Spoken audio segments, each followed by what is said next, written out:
What you say? When you talk? Where you go? Where you go? What you say?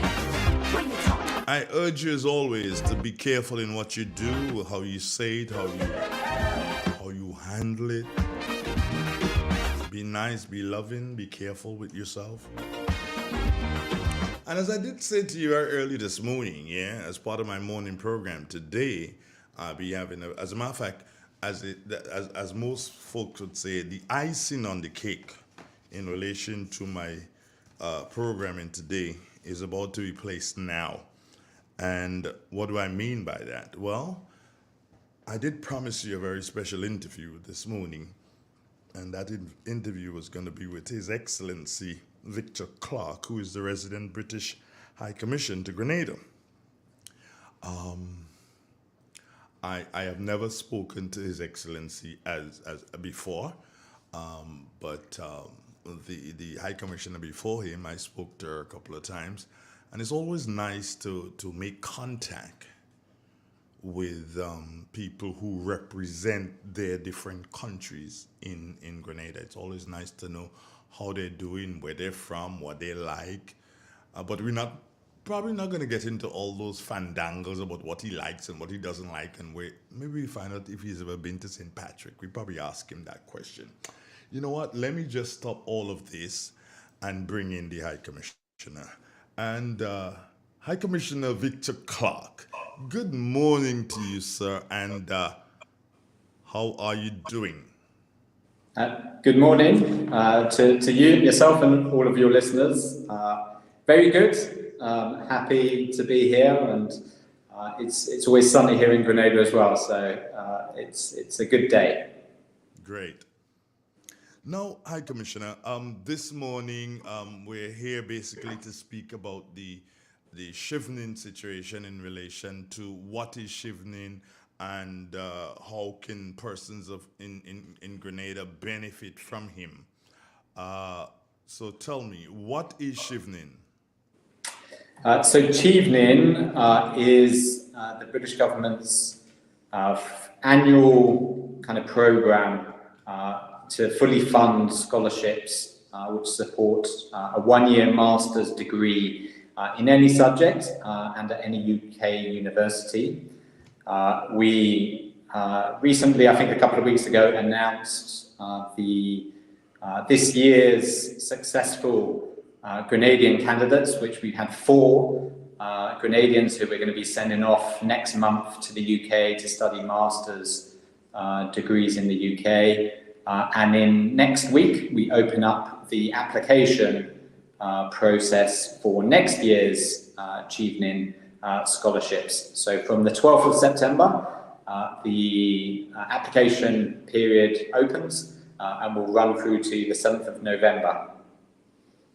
Okay. Now, you're saying that that scholarship is only for persons moving on to their master's degree, correct? That's correct. So in order to, the minimum kind of qualification requirements are that you have already studied an undergraduate degree and that you have a minimum of 2 years work experience. What this program is really kind of aimed towards is, the Grenadians who are kind of passionate about having a positive impact in Grenada and that will take up kind of prominent positions within Grenada in the future. We really want Shivnin scholars to be the types of people who will return to Grenada, really put back into the country and make Grenada a better country. Good. Now, do you have off the tip of your fingers the amount of Grenadians who would have benefited from this when it started? And can you give us the year it started in Grenada? So it's actually celebrating its 30th anniversary this year. We don't have precise statistics. As you can imagine, over the years, sometimes it's a bit difficult to keep hold of the numbers, but we believe there's probably at least 30, and we think probably more likely 40 or 50 Grenadians in total who have benefited from this scholarship over the last 30 years. But I hope that I can increase that number and make it a lot more Grenadians who benefit from it in the future. Well, if you need to do so and make a lot more, that means we'd have to do so and probably make a recommendation for you to stay a lot longer. Well, indeed, we're starting off good this year. So we've got 4 this year, which I think is incredible and is the highest number amongst all of the Eastern Caribbean islands. So we've done very well this year. This is a trick question, and I will allow you to back out of it if you don't want to, but I must ask it. And the reason why, I've known only 2 persons who have benefited from this. One is our past police commissioner, Mr. Edwin Martin, and one is a local magistrate, Miss Kino Maras. Do you guys have a bias towards the law? No. The beauty, I think, of the scholarships is that it's not restrictive. So it really is open to anybody who wants to study any subject at any UK university. Obviously, when we are selecting the successful candidates, we're looking for a mixture of the individual. So an individual who really kind of shows that they're going to really be a leader, within their respective field in the future, and they have huge potential to change Grenada, in a positive direction, within whichever field they study. And also, we are obviously interested in what we believe is the kind of areas that are most of need of kind of improvement in Grenada. And I think those priorities more or less kind of dovetail with the Prime Minister's priorities, be it looking at improving the situation with regards to climate change, increasing renewable energy on the island, good governance, development on the island, education, health. All of the priorities of the government, are equally things that the UK would like to help the best and the brightest Grenadians kind of achieve and contribute towards making Grenada a better place. Great. Now, you have studied, and you, of course, you're British. But do you know some of the challenges that Grenadians themselves might face while studying in the UK at any particular point in time? Or for that matter, Eastern Caribbean nationals? So I think it's always a challenge for any overseas student to come to a new country, that particularly if they're not necessarily familiar or haven't visited before. I think that's part of the beauty of the program as well. So not only are you gaining the experience of the education at some of the best UK universities in the world, but also culturally, you have a huge network, of other Chevening students who are coming from all of the countries. I think 160 countries around the world are eligible for Chevening scholarships, and each year, we have specific meetings and events where we get all of the Chevening from all of the different countries together to network, to kind of learn from each other, and kind of understand all of the differences of people across the globe, but also just acclimatise into the UK, understanding what the culture's like in the UK. I think it's an incredible learning experience, being able to kind of live in another country. I've done it myself various times in my career, and it's always a challenge, but it's more than anything rewarding, and you learn so much from meeting new people from a different culture, from a different background, understanding them better and kind of creating those personal links. And this scholarship fund, the funding for this scholarship, it covers everything, correct? So yes, so it covers all of the kind of tuition fees. It also has a living allowance that is set at a reasonable rate to cover all expenses. It includes the flight, covers costs of accommodation and grants to kind of cover all of the essential expenditure. So it's quite a rare thing, and many of the kind of scholarships that are around are usually kind of part funded and only cover certain things. But the Chevening Scholarship, as long as you're not expecting to live an extravagant lifestyle, to live a normal lifestyle in the UK, the UK Chevening Scholarship Fund will cover all of those living expenses and travel expenses for the entire year.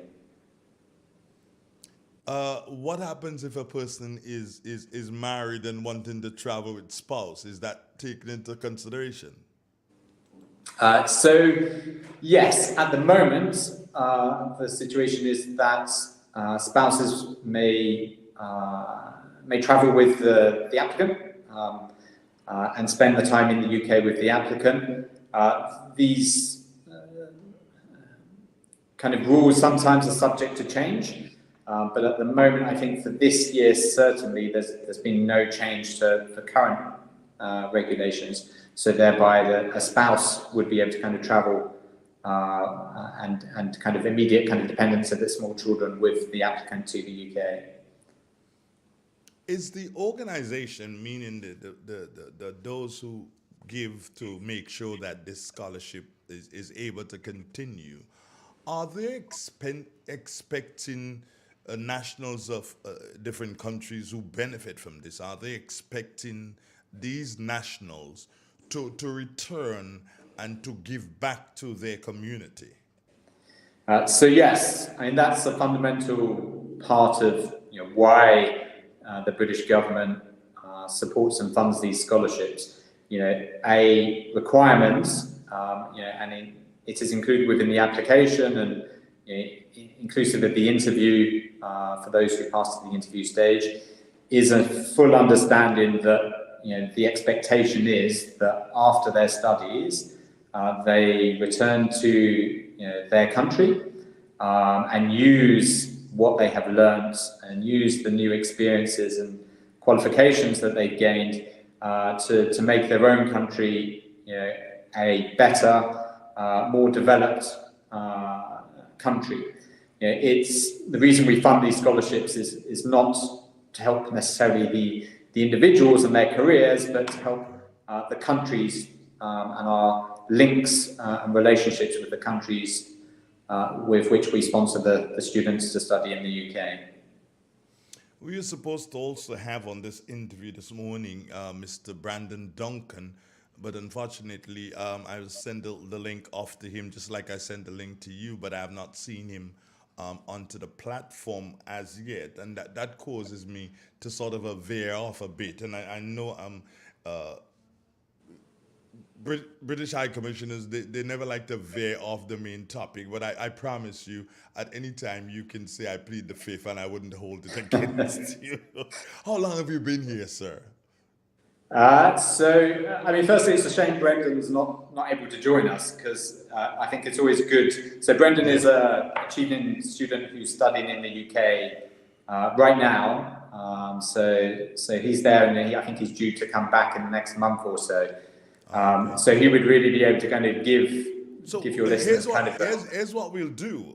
Whenever he's back, I promise you that I will accommodate him so he'll be able to speak to anyone or any students who are looking forward to something like this. So I promise you, I will reserve a place for him. Fantastic, because I think it's really good, rather than hear from me, to hear from the horse's mouth, to hear from a person who's had that experience and knows what it's like, knows what it's kind of brought, to their own kind of prospects and career, and the value of the experience in the UK. I think is always incredibly useful to hear directly, from those who benefit. And even we'll do it this way, Your Excellency. Even if he's available next Monday morning, I will do him next Monday morning. That is how much I want him to talk. And I promise you I will do this. But this doesn't stop me from asking you again, how long have you been here? Yes. I'm not sure if I consider myself still relatively new. I arrived in January of this year. Oh, you did? So I've been here sort of 8 to 9 months, I guess. Myself and my family, we're very much enjoying Grenadian hospitality, getting out to know the various parts of the island. I have visited St. Patrick. No, you have not. No? No, you didn't visit me, so you've not. I will invite you again. Yes, well, I'm very keen to visit again. Yeah. I try as much as possible, at least once every 2 weeks, to get out of St. George's, if not more than once every 2 weeks, to get out of St. George's and visit the various parts of Grenada. I've been to Carriacou and Petit Martinique as well. Good. So I am trying to meet as many Grenadians and get out as far and wide as I can. Well, next time you believe that the bug has bitten you and you need to get out of the city, you can give us a call, and Real FM promises that will make you enjoy your visit again to the parish of St. Patrick. It's a beautiful place that you can only visit many times. You can't visit once. Yes, no, I agree. And it is a different. You almost feel like you're on a different island in St. Patrick to St. George's. There's a different pace of life, and the people are very warm and welcoming when I was visited. We have a saying here that we don't live in Grenada, we live in St. Patrick. That's a saying we have. We live in St. Patrick. We may go to Grenada regularly every day, but we don't live in Grenada because we just a ton of fun in this part. But which part of England are you from, sir? So I was born very close to Wembley Stadium, so in London. So you're a footballer? So I used to be when I was younger. I think as you get on, it becomes more easy to get injured, and then you play slightly less. Definitely, yeah. And as you said, you're here with your wife and children, correct? Yes. So my wife and we have 2 small children. Okay, boy and a girl or 2 girls? 2 boys. 2 boys. As the High Commissioner before you, she had 2 girls. I believe so, yes. Yeah, she had 2 girls. Now you have 2 boys. Interesting, lovely. So, what has been your best experience in Grenada thus far? Wow, it's difficult to pick one experience because I've had so many wonderful experiences since I've arrived. I think I'm always blown away by the scenery across the island. Everywhere I seem to go, it's slightly different. There's new kind of perspectives of the island. I think some of the northern parts of the island are just incredibly beautiful. I think in terms of experience, what I've enjoyed the most is just speaking to lots of different Grenadians, creating those kind of contacts and having very kind of open and frank and good conversations with Grenadians, and seeing where the UK can really help. Work together in partnership with Grenada to make Grenada a better country, but also to make the UK a better country. It kind of helps understand Grenada in the context of the UK's own history and kind of relationship to kind of really build those links. Would you say that we as Grenadians are living up to your expectations? I don't think I have any expectations, really. I think Grenada, particularly since I've arrived, I've been blown away by how optimistic the country is. At the moment in particular, kind of globally, there's a lot problems. We have war, we have the cost of living crisis, and there's a lot of, I think, concern and worry globally about the future. But when I arrived here in Grenada, I was struck by how optimistic and confident and how much energy Grenadians have, and their positive, glass half full outlook for the future for Grenada. And all Grenadians seem to be working very positively towards making their country a better place. I think the new government is also kind of full of energy and ideas. And if the UK can kind of help garner some of that enthusiasm and kind of support that through programs, through funds, then I'm here certainly to do what I can to make that a reality. Wonderful. Final question for you this morning, sir, and it is going right back to where we started, right back to Shivnin. Speaking now as you are directly to Grenadians who would love this opportunity, what would be your main message to them?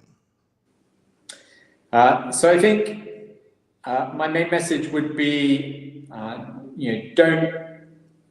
don't believe that this isn't something for you. We have 4 Grenadians, who are successful this year, who will be travelling to the UK in the next month. I think that there's a real opportunity here for you to follow your dream. Regardless of which particular specialisation or area that you're passionate about. If you have a dream to make a real difference here in Grenada, and you think this scholarship opportunity in the UK can help you achieve that dream, then I just encourage you to do some research. Check our website out. So it's chivnin.org. We also have Facebook, Twitter, Instagram, which is at Chivnin FCDO for Foreign Commonwealth Development Office. So please do check online, research the program, the requirements.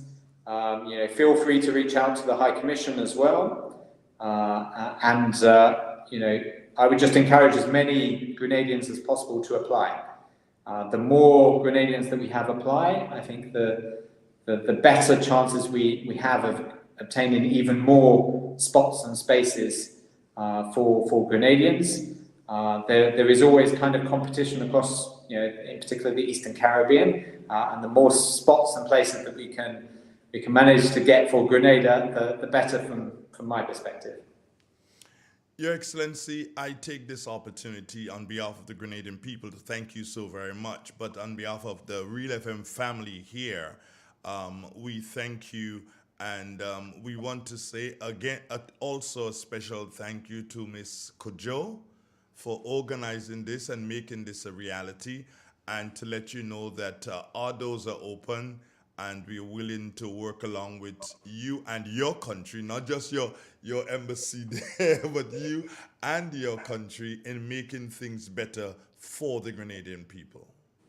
Fantastic. It's been a pleasure to join you, and I'm sure I will take you up on that invitation. Of course. And come to your offices. Yes. We'll do that. Take care now, and God bless. God bless. Thank you. Oh, okay. Bye-bye now. It's real. It's 91.9, 91.5, www.drealfmgrenada.com. Good morning, Grenada. Good morning, Clarke. Good morning, Petite Martinique, and the rest of the Eastern Caribbean. Speaking there to the resident British High Commissioner to Grenada, Mr. Victor Clarke, and you're speaking about the Shivnin scholarship that is usually bestowed upon Grenadians, those who apply, of course. And you heard that they have as many as 4 going on this year. So maybe next year or next time can be your time. Give them a call, find out what it's all about, and, of course, you too can benefit. Grenada, Clarke, Petite Martinique, and the rest of the Eastern Caribbean. Our time has now moved on to 29 minutes, and that is after